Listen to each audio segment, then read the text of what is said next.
I've got a bunch of cool model railroads to show you from my viewers today, including a couple that show before and after start to finish photos. So let's go ahead and get right into it. Hey everybody, my name is Jimmy. Welcome to Coffee and Trains. Today I'm drinking some Dunkin' today. If you want to tell me what kind of coffee you are drinking and have it featured just like these guys right here, you can leave that in the comments below. Also, we're doing a virtual model railroad show today showing off viewer model railroads. If you want to show your model railroad, you can check out the email in the description below and send me some photos of your layout. It may take a while to get on there because I've got quite a backlog, but definitely worth putting in there so that we can all show off our model railroads. Cheers, guys. We're going to have a few more than usual today. I'm going to start off by showing you a couple of viewers all at once. They sent me a couple photos and I definitely wanted to show them off. So let's check out Tim and Rachel. Now, Tim is in the process of constructing his layout. You can see he's using Kato Unitrack. You know I love me some Kato Unitrack. But right now, he doesn't really have anything on there. And you're probably wondering why I'm showing this. Well, he did something that I see a lot of people do. And I just want to make sure that people know that you can do this if you're itching to get started. Just put stuff in as placeholders for your industries so you can start running trains. Okay. Let's take a look at Rachel's layout. You can see she's got it under construction here, has that cork road bed going in, and you know she's got her CSX power right here. Love seeing an SD40-2, and also she's got some steam power on there as well. Love it. Looks great. We can get another shot of that SD40-2. Gotta love that. Looking great, Rachel. Keep it up. Next up, we have Dan Wright showing the construction of his layout from beginning to end.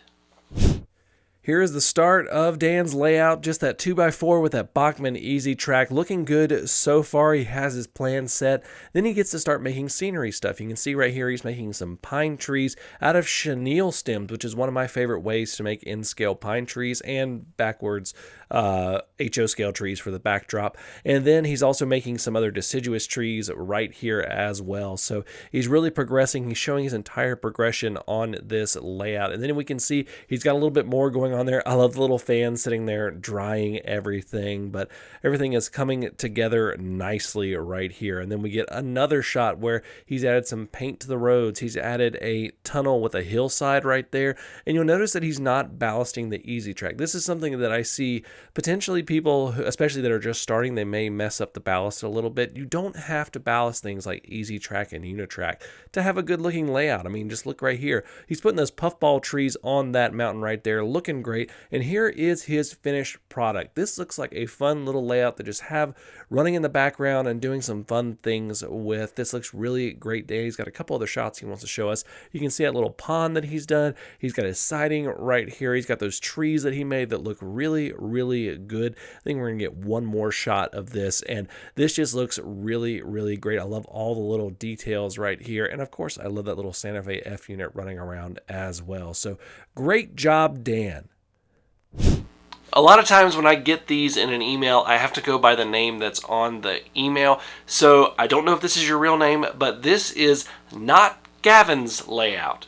It's kind of funny.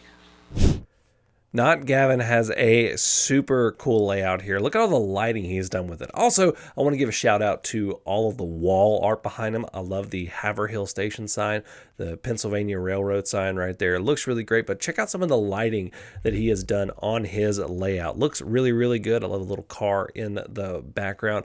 And in just a second, we're going to see one of his locomotives right here. And it has that beautiful main central paint scheme right there. Just look at that. I love that era of diesel locomotives. They just have that mix of function and art, and this one has a great paint scheme on it, and he's using that Kato Unitrack with those crossings, which are really fun, by the way. Great job, not Gavin.